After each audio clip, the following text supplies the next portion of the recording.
iOS 17 is out and this is the crash course you need. Let's go.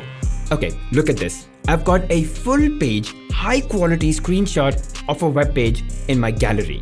And it's really simple to do it. So when you're on a web page on Safari, take a screenshot, tap on it, click on full page, and you'll see on the right side the whole preview. Click on done and now click on save to photos. That's it.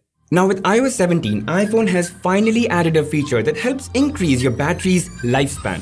All you need to do is scroll down to battery settings, go on battery health and charging optimization and set to 80%. And with this, your iPhone will stop charging beyond 80%, and if you don't let it fall below 20%, you'll get the absolute best battery health, making your iPhone last longer.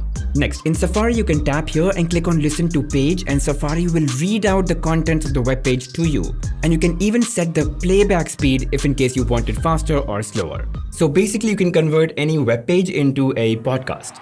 And by the way, you can now protect your private browsing or incognito tabs using Face ID. So to enable this, you can go into Safari settings and scroll down to where it says require Face ID to unlock private browsing. That's it.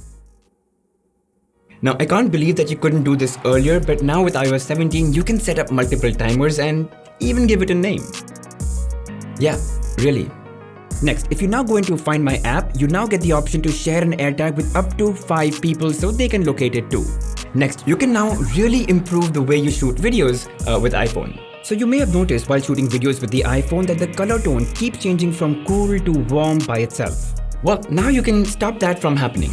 Go into camera settings and then into record video, and all the way down, you'll see something called as lock white balance. And now that color tone is not going to change as you record a video and move around. Next, if you're unsure while taking a photo, whether your photo is exactly straight or parallel to the ground, there's a way to do that now. Go to camera settings and turn on this option called level. And now when taking a photo, this line in the middle will be yellow when you're straight and white when you're not. That's how you know. Next, if you use any iPhone 15 series phones, and this is really important. Now look, every time you take a picture, it's a 12 megapixel photo, but you've got a 48 megapixel sensor here. So you're really not leveraging it to its full capability. And if you really want those high quality, super detailed photos, this is what you do. So in your camera settings, go into formats, then into photo mode and set this to 24 megapixels. Sure, they'll take a bit more space, but at least you're using what you paid for. Next, if you use iMessages with your iPhone friends, I've got a couple of things for you. So when you tap on the plus icon, you get a bunch of these, but you may not be using all of these at all times. And so you can just drag them and take them under more and just put them over there. That way you have a very clutter-free and just the options that you really use. And obviously you can use the same technique to just sequence them in the way that you want. Also, in case of voice notes on iMessages, you can just long press the play button to set a playback speed if in case you want to hear something faster. So you've got an option for that. And also, while you're playing the voice note, if you lock the screen, it's going to continue to play in the background and have the controls for you on the lock screen. Next, you can now quickly crop a photo from a zoomed in photo by simply tapping the crop button. In fact, if you long press, you'll get a couple of options for cropping in specific aspect ratios. So if I select square and I click on crop, I'll get a quick square crop. Very easy. Next, Spotlight Search has become very useful.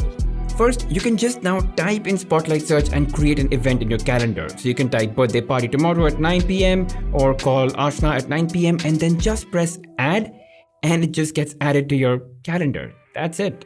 And also, it's become a little bit more contextual. So let's say I search for clock, it'll show me more options that I might actually need. Or when I search for photos, I get options to directly jump into certain albums. Now, one of the best things is that you can now put your favorite photos or wallpapers in just one album and have your lock screen shuffle from just that album you created. Believe it or not, this was not possible earlier.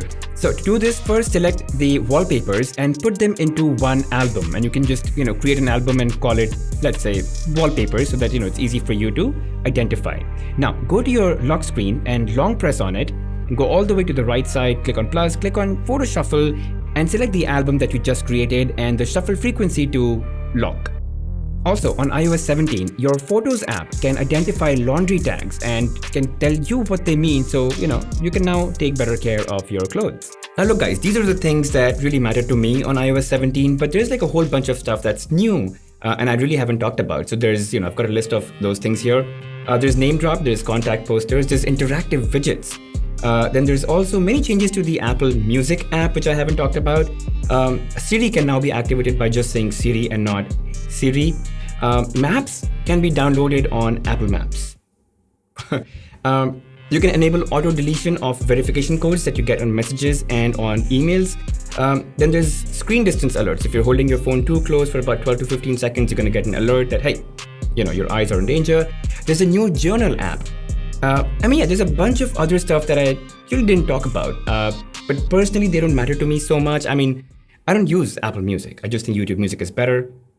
I definitely don't use Apple Maps. I just know that Google Maps is better. So I really haven't touched upon everything, but just a couple of things that might matter to you more on a daily basis. But yeah, that's it in this video. I hope you really enjoyed watching it. And if you did, you're gonna love these two videos. The tips and tricks in here are absolutely phenomenal.